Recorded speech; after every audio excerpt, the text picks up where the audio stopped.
When hand sewing softer leathers like lamb nappa for gloves, I use a betweens needle, and I use two here. I use a number 7, which is a slightly longer needle here for most of the sewing. I use a number 10 for tacking. So often as I'm getting ready to sew, I will secure the leather. Rather than sort of using too many clips, which can sometimes leave a mark, I have just tied together some small tacking stitches to help keep the leather together and to keep it steady whilst I'm sewing. I also want to make sure that I don't stretch the leather whilst I'm sewing, so that's quite useful. And you would just remove the stitches when you get to them. The tacking stitches themselves are sewn where I'm on my seam allowance, where I would be stitching, so they will get covered up anyway. When sewing your softer leathers, I would advise making sure that you have a thimble protecting the finger that's going to be pushing the needle through. For the purposes of this demonstration, I am using a quilting cotton which I have waxed and placed into my needle.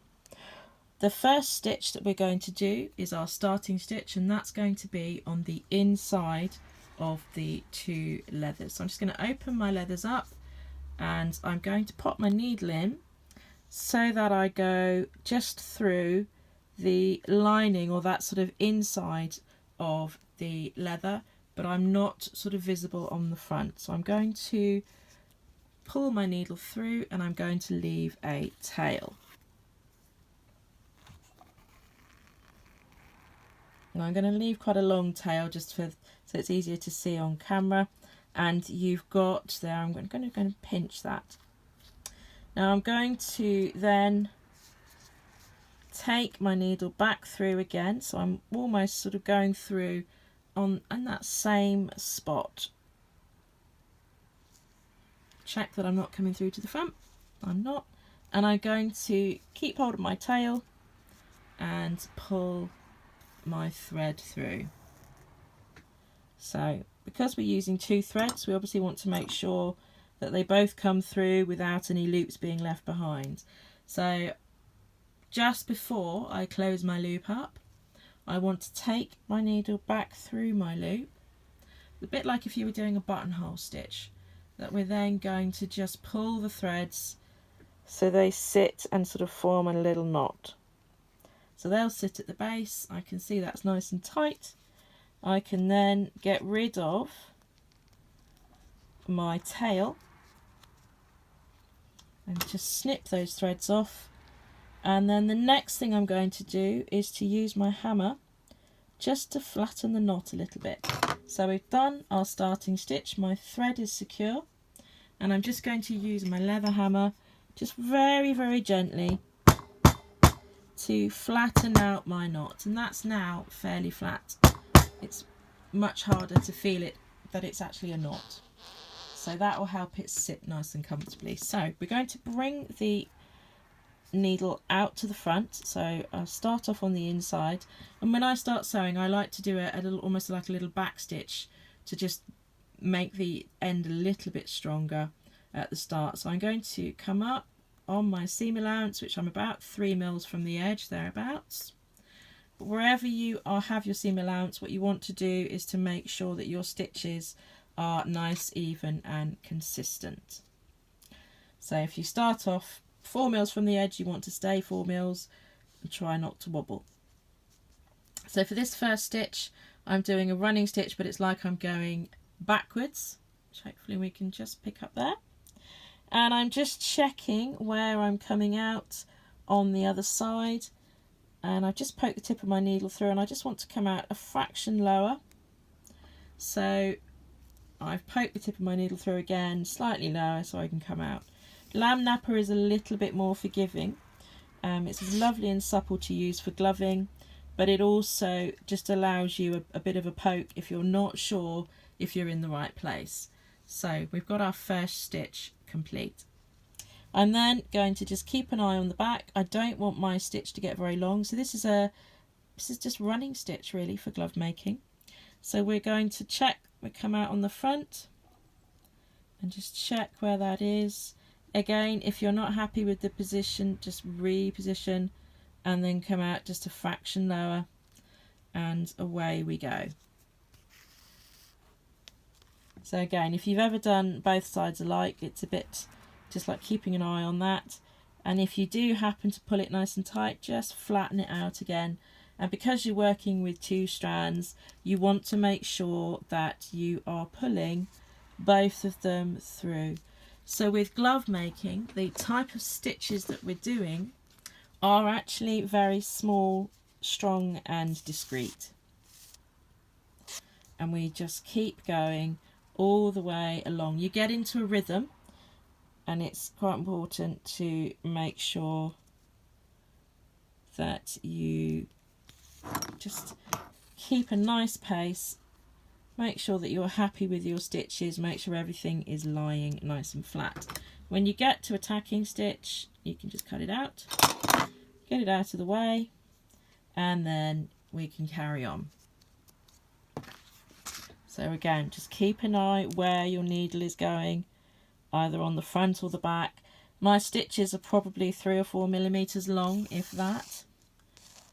And you want to keep consistent line and length and a consistent distance from the edge. And lamb nappa is a little bit more forgiving. As I say, it does allow you a little bit of a chance, sort of one chance, I suppose, to move your needle. So you want to just keep going. There we go.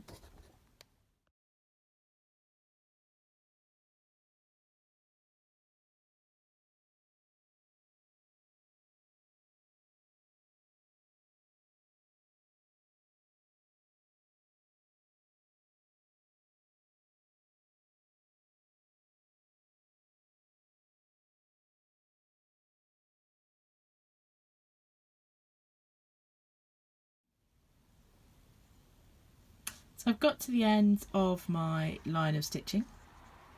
To finish off, I'm going to make a very small running stitch just at the end of where I'm working, but I'm not going through both pieces of leather. I'm going to come out on the inside of the leather. So we poke through, and then we want to come out on the inside without dropping it. There we go.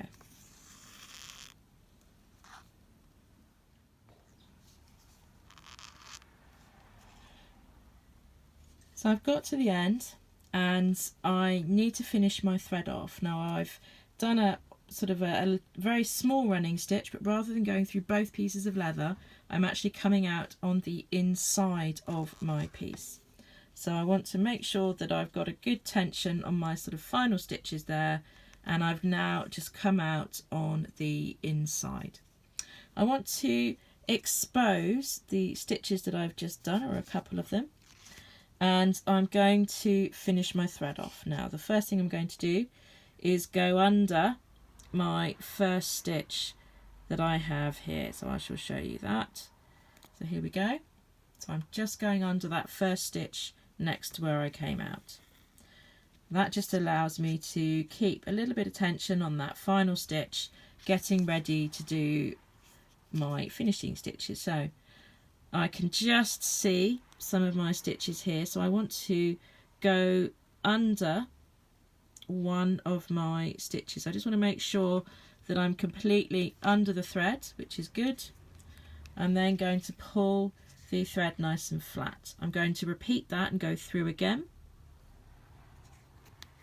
But before I pull my loop tight, I want my needle to go back through that loop like we're making a buttonhole stitch almost. So then pull that nice and tight.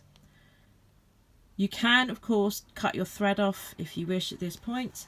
I tend to like to do a second buttonhole kind of for luck and to make sure everything's nice and stable.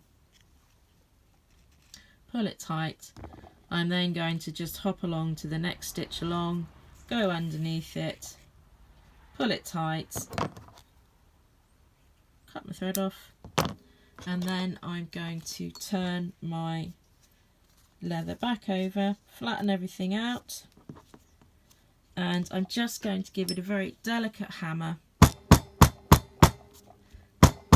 to help just settle and flatten these stitches out. There we go. So this is the hammer I keep for leather work. It's not used on anything else, and it's just to flatten those out.